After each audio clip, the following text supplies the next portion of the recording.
दुख पाए रहे जमींदार जब से बीजेपी आई, दुख पाए रहे जमींदार जब से बीजेपी। दी संडे पोस्ट आज किसानों के बीच है। मैं आकाश नागर और संदीप सिंह हम जा पहुंचे हैं चिल्ला बॉर्डर पर। पिछले 12 दिनों से चिल्ला बॉर्डर पर भारतीय किसान यूनियन भानु के नेतृत्व में सभी किसान डटे हुए हैं। जिस तरह जवान सीमा पर डटा हुआ है, उसी तरह किसान भी दिल्ली और नोएडा की सीमा पर डटा हुआ है। किसान अपने न्याय की लड़ाई लड़ रहा है। किसान कहता है कि केंद्र सरकार ने उनके साथ ज्यादती की है। जो 3 बिल पास किए हैं वो उनके पक्ष में नहीं है। यह किसान विरोधी बिल है। तो आज तक जितने भी किसान बिल पास हुए हैं, किसानों के पक्ष में जितने भी बिल लगे हैं, किसानों की सहमति से बने हैं, किसानों की बातें सुनी गई हैं, लेकिन केंद्र सरकार पर आरोप है कि उन्होंने किसानों से उनके मन की बात नहीं जानी। वैसे तो करीब 250 बार देश के प्रधानमंत्री नरेंद्र मोदी जी अपने मन की बात सुना चुके हैं, लेकिन क्या किसान बिल पास करने से पहले इन किसानों की नहीं सुननी चाहिए थी? इनके मन की बात नहीं सुननी चाहिए थी? क्या इनका मन उनके लिए कोई मायने नहीं रखता? अभी पिछले 4 महीने से जो आग लगी हुई थी पंजाब और हरियाणा में, वो आग दिल्ली की तरफ बढ़ चुकी है, लेकिन केंद्र सरकार किसानों को दिल्ली में नहीं घुसने दे रहे हैं। यहाँ यूपी बॉर्डर पर आप देख रहे हैं कितने किसान भारी संख्या में तैनात हैं और हम अभी मिलते हैं किसानों का नेतृत्व कर रहे हैं। पिछले 3 दशक से, पिछले 30 सालों से आप बेगराज गुर्जर जी किसानों के लिए नोएडा, ग्रेटर नोएडा, गौतम बुद्ध नगर, गाजियाबाद ही नहीं, पूरे एनसीआर के किसानों के लिए लड़ाई लड़ते रहे हैं। पहले देहात मोर्चा में और अब भारतीय किसान यूनियन भानु में। तो हम उनके विचार जानेंगे कि आखिर क्यों आप केंद्र सरकार के खिलाफ हैं, आखिर इस बिल में क्या कमी रह गई थी जो आप इसके विरोध में उतर गए हैं। आकाश जी, दरअसल ये बिल जो पूरी तरह ही काला कानून माना गया है। इस बिल में तीनों जो अध्यादेश हैं, तीनों में एक भी किसान के पक्ष में नहीं है। ना ही किसी किसान से, किसी राजनीतिक दल से, किसी से राय नहीं ली गई, ना ही किसी किसान से पहले चर्चा की गई। तो ये तीनों बिल पूरी तरह से गलत हैं। जब आप किसान के भंडारण की जो सरकार को करना चाहिए, जो सरकार को भंडारण एफसीआई के माध्यम से, दूसरे माध्यम से जो फसल पैदा होती है उसको इकट्ठा करना चाहिए, उसके बजाय आप पूंजीपतियों के हाथ में दे रहे हो गला काटने के लिए। एमएसपी को ख़त्म करके, अब एमएसपी जब तक रहेगी, सरकार की गारंटी होनी चाहिए, किसान की फसल तय होती है, एमएसपी तय होती है, उसके तहत किसानों की फसल की जानी चाहिए, गोदाम बनाए जाने चाहिए, फसल को सुरक्षित रखा जाना चाहिए, उसको फसल को जो सुरक्षित रख करके किसान को भाव सही मिलना चाहिए। उसके बजाय आपने खुले बाज़ार में उनको पूंजीपतियों को आपने पूरी खुली भंडारण की पूरी छूट दे दी आपने। इससे दोनों का नुकसान है, किसान का भी और आम जनता का भी। जब आप बिल्कुल उसको अकेले में वो जाकर खरीदेगा, किसान से कोई अंकुश उस पर नहीं रहेगा और भंडारण का कोई अंकुश नहीं रहेगा, तो सस्ते रेट में ख़रीद करके वो उसको भंडारण कर लेगा और जब 4 गुना रेट हो जाएगा, 4 गुना रेट होने के बाद में जब मार्केट में उसे बेचेगा तो आम आदमी का भी इसमें नुकसान होगा। दूसरा, कॉन्ट्रैक्ट की खेती। कॉन्ट्रैक्ट की खेती में अगर हमारा एग्रीमेंट किसी कंपनी से होता है, किसान का छोटा किसान है, अगर वो उस खेती करता है तो उसकी आपने उसके साथ अन्याय होता है तो सिर्फ एसडीएम की पावर तक आपने उसको न्याय की सुविधा दिलाई गई है। वो कोर्ट नहीं जा सकता, वो कुछ नहीं कर सकता। आपने कॉन्ट्रैक्ट में कह दिया कि भाई आपकी फसल तो ख़राब है, जैसी हमने तैयार करानी थी ऐसी नहीं हुई, तो किसान जाएगा कहाँ? किसान पहले से आफत का मारा हुआ है। तो किसान के साथ ये तीनों बिल पूरी तरह से गलत हैं। जैसे कि ये आप कह रहे हैं कि भी किसान दूसरे राज्यों में बेच सकता है, तीसरा जो इसका पैरा है, किसान को पूरी छूट है, कहीं बेच सकता है अपनी फसल को, खुली छूट है। किसान कहाँ बेचेगा? 10 बीघे का किसान पूरे इसको यहाँ से बिहार, पंजाब और महाराष्ट्र थोड़ी ले जाएगा। किसान कहीं नहीं ले जाएगा। जो एमएसपी रेट पे जैसे मंडियों में पहले तय होता था, उसी तरह से किसान को एमएसपी के रेट बढ़ाया जाए और एमएसपी पे माल खरीदा जाए। लेकिन बेगराज जी, केंद्र सरकार का कहना है कि उन्होंने बिचौलियागिरी ख़त्म की है। जो बिचौलिया पहले किसानों से और व्यापारियों के बीच में जो परसेंटेज लेते थे, शुल्क लेते थे, वो ख़त्म किया है। इसके बारे में क्या कहना है? नहीं, इन व्यापारियों की क्या गारंटी है? जो खरीदेगा माल, इनकी क्या गारंटी है आगे सही रेट पर खरीदेंगे? जब तक सरकार एमएसपी तैयार नहीं करेगी, तय नहीं करेगी, जब तक इनकी कोई गारंटी नहीं है। ये सारे पूंजीपति इकट्ठे होकर के हमारी, अब इसका परिणाम आना शुरू हो चुके हैं। जो मक्की 2200 रुपये बिकती थी, इस बार वो 900 रुपये बिकी है, क्योंकि आपने जमाखोरी की पूरी छूट दे दी है। जो बाजरा 2200 रुपये बिकता था, वो बाजरा इस बार 1200 रुपये बिका है। जो धान हमारी पिछले साल 4000 रुपये कुंटल बिकी थी, वही धान 1700 रुपये में बिकी है। तो इसका तो असर अभी से दिखाई देना शुरू हो गया है। इसलिए ये तीनों काले कानून हैं, इनको ख़त्म किया जाए और एमएसपी की गारंटी किसानों को दी जाए। आइए मिलते हैं बीसी प्रधान जी से।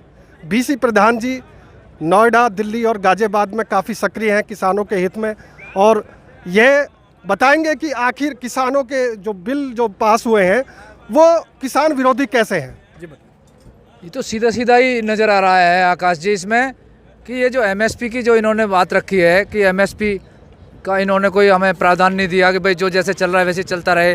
अरे भाई चलता रहे, जो पहले चल रहा था उसको आप बदलो ना। आप हमें सरकार हमने जो बदली है इसलिए तो बदली है कि आप कुछ बदलो, हमें न्यूनतम आय की गारंटी इसमें चाहिए।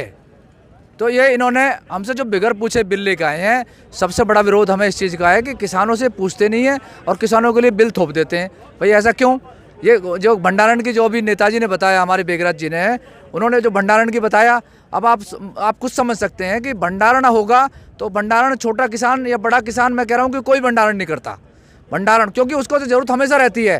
चाहे वो कर्जा लेके ज़मीन को बोता है, चाहे वो किसी से उधार लेके बोता है, वो अपना पैदा करके उगा के तुरंत वो बेच के और अपना कर्जा मुक्त होना चाहता है, अपनी ज़रूरतें पूरे करना चाहता है, अपने बच्चों की शिक्षा देना चाहता है, अपने कपड़े लत्ते, शादी ब्याह, वो इसलिए तैयार रखता है कि भाई मैं अपना अन्न उगाऊँ और उसको बेचूँ और अपना भरण पोषण करूँ। लेकिन इन्होंने अलग से ही एक नियम बना दिया। अब ये जो कहते हैं कॉन्ट्रैक्ट फार्मिंग, इससे तो सीधा सीधा एकदम वो जो दलाल बता रहे हैं ख़त्म कर रहे हैं, उससे तो और सीधा सीधा बढ़ावा है। हम तो उनके नौकर बन जाएंगे, हम तो उनके जो नौकर जो रहते हैं उनसे भी बदतर हमारी स्थिति हो जाएगी, क्योंकि हमें तो कानून में अधिकार नहीं दिया लड़ने का। इन्होंने कहती है एसडीएम के पास जाओ, एसडीएम आपकी सुन ले तो ठीक है, नहीं तो आप कुछ नहीं कर सकते। तो इसलिए मैं आकाश जी मैं ये कह रहा हूँ कि ये तीनों कानून जो हम पे ज़बरदस्ती थोपे गए हैं, जो हमें बर्दाश्त नहीं है। आज पूरे देश का किसान जागरूक है और इकट्ठा होकर पूरे संगठन, पूरे देश आज इस पर लड़ रहा है, जो कि मोदी जी को नहीं करना चाहिए था, क्योंकि मोदी जी को सत्ता में लाने वाला किसान है। 2014 में भी साथ हमने दिया था और 2019 में भी ज़बरदस्त साथ दिया था, जिसकी बदौलत आज ये बने बैठे हैं। आज उसी के साथ ये ऐसा काम कर रहे हैं जिससे अपने आप को किसान ठगा हुआ महसूस कर रहा है। आपका नाम जी? मेरा नाम प्रेम सिंह भाटी है, मैं भारतीय किसान भानु से हूँ। जी प्रेम सिंह भाटी जी बताएंगे कि देश के किसानों का जो गन्ना किसान है उनका करोड़ों रुपए बकाया है सरकार पर। अभी सरकार करोड़ों रुपया किसानों का नहीं दे पा रही है, उनकी गन्ना की फसल नहीं बू पा रही है। ऐसे में बेचारा किसान क्या करे? आत्महत्या कर ले, या उसके पास 8 बीघे ज़मीन है, 10 बीघे ज़मीन है, तो 2 बीघे को बेच के मोदी को और कर्जा तार दे। धारा 144 पिछले 3 साल से यहाँ नोएडा के अंदर यही सुन रहे हैं, धारा 144। अब मैं कहता हूँ 288 लगा दीजिए, लेकिन घर जाएंगे काले कानून को अपने बच्चों के सर पर थोप कर नहीं जाएंगे। हमारे सर पर डंडा बाजे, बौछारें हो पानी की, गोलियां चलें। जब हम घर जाएंगे तो बच्चों को जवाब देंगे कि हम बेशक हमारी जान चली जाए, लेकिन काला कानून उनके सर पे थोप के इस दुनिया से जाना नहीं चाहते। घर से निकल आए हैं और अब जो मोदी जी को कहाँ भेजना है, जेल भेजना है या लाठियाँ मारनी है या गोलियां चलानी है, पानी की बौछारें चलनी है, 244 लगानी है या 288 लगानी है, 144 लगानी है, वो कर ले। हम नहीं डरते, ना फोर्स से डरते, ना 144 से डरते और ना मोदी जी तुझसे डरते, क्योंकि तू किसान का माल खाएगा और हम डर के घर में बढ़ जाएंगे। ऐसा हो नहीं सकता। इस बार तो लड़ाई यही होगी, आर पार की होगी कि तुझे जहाँ जेल में भेजना है, तालिबानी हुक्म आप देते हो, किसान उसको सहन करे, कर्जे में दब जाए, उस कर्जे से उभरने के लिए 10 बीघे में से 2 बीघे ज़मीन बेचे उस कर्जे को उतारे। और जब तेरी बहनों और भाइयों और मेरे मन की बात सुनो। जो 2 बीघे बेच रहा है उसके मन की बात सुन ले, उसकी माँ के मन की बात सुन ले, उसके बुआ के भात भरना है, उसकी बहन की शादी करनी है, उसे बिटिया की शादी करनी है, वो उसके मन की बात है किसान के की। उसके मन पे जाकर उसके गांव में जाके किसान के बीच में जाकर देख लीजिए, वो मन की बात कह रहा है और आप जो छल की बात कह रहे हो। अब छल की बात से नहीं चलेगा। आप कहते हैं वार्ता करेंगे, वार्ता करने से बात नहीं बनेगी, काम करने से बात बनेगी। और ये भारत का किसान चारों तरफ से दिल्ली को कवर करे पड़ा है और ये बात से जो कह रहे हैं आपकी बात करेंगे, वार्ता नहीं, काम करोगे। इस सीट पे बैठना है तो काम करोगे। कोई और आने वाला प्रधानमंत्री इस सीट पे बैठेगा, वो ज़माना चला गया बात करने से राज चलते हैं। अब काम करने से राज चलेगा। जनता काम चाहती है और अच्छा कानून चाहती है। काले कानून से हम खुश नहीं बिल्कुल भी। तो आप देख रहे हैं कि यहाँ खाना बनाया जा रहा है, बांटा जा रहा है। ये गरम गरम पूड़ी, ये सलाद है, ये दाल है और ये रायता है, आलू मटर की सब्जी है, उधर चावल है। आप सब लोग बना रहे हैं। कहाँ से हैं आप? जिला कासगंज से, इटावा से, एटा से लोग आए हुए हैं। पूरा पश्चिमी उत्तर प्रदेश यहाँ आया हुआ है और सभी लोग गरम गरम खाना बना रहे हैं और किसानों को खिला रहे हैं। जी बताइए, आपका नाम? नीरज यादव। तो आप कब से खाना बना रहे हैं? हो गए 5-6 दिन। 5-6 दिन से? हाँ जी। हर वक्त आप खाना बनाते रहते हैं, पूरी बेलते रहते हैं? बेलते ऐसे ही शाम तक। कितने किसानों को खाना बनाते हैं? कम से कम 5,000। 5,000 किसानों को। आप देख रहे हैं यादव जी 5,000 किसानों को रोजाना खाना बनाकर खाना खिलाते हैं। अभी हमारे बीच ठाकुर धर्मेंद्र भैया जी हैं जो किसानों के हितचिंतक हैं और पिछले करीब 1 सप्ताह से यहाँ किसानों के साथ डेरा जमाए हुए हैं। तो धर्मेंद्र भैया जी, आप किस तरह से आंदोलन को ले रहे हैं और किसानों के पक्ष में क्या चाहते हैं? देखिए, किसानों का पक्ष में क्या, मैं खुद भी किसान हूँ, मैं तो अपने भी पक्ष में चाहूँगा। हमारा तो ये है, हमारी सरकार से कोई लड़ाई नहीं है। पता नहीं ये जन क्यों जुमलेबाजी कर रहे हैं, तारीख पर तारीख दे रहे हैं, पता नहीं क्या एक नई फिल्म, एक नया इतिहास बनवाने के लिए जा रहे हैं। हमारा तो ये है, 2 टूक हमारी बात है। जो हमारी फसल का, जिसे हम साल भर अपनी मेहनत से दिन रात धूप में, ताप में, ठंड में, बरसात में, गर्मी में उसको झेल के उस फसल को हम उगाते हैं, उसका हमको उचित मूल्य मिल जाए। और हमारी इनसे किसी से कोई लड़ाई नहीं है। और ये उसको पता नहीं है क्या फतवा जारी कर रहे हैं कि हम किसान के उसमें हित में लेके आए हैं। इसको किसान के हित में कहाँ आया है? आप MSP का कोई रेट 100 रुपये का है तो उस पर आप 100 में खरीदो, और जब किसान को उस पर बीज चाहिए तो उसे रिटर्न भी 100 में करो।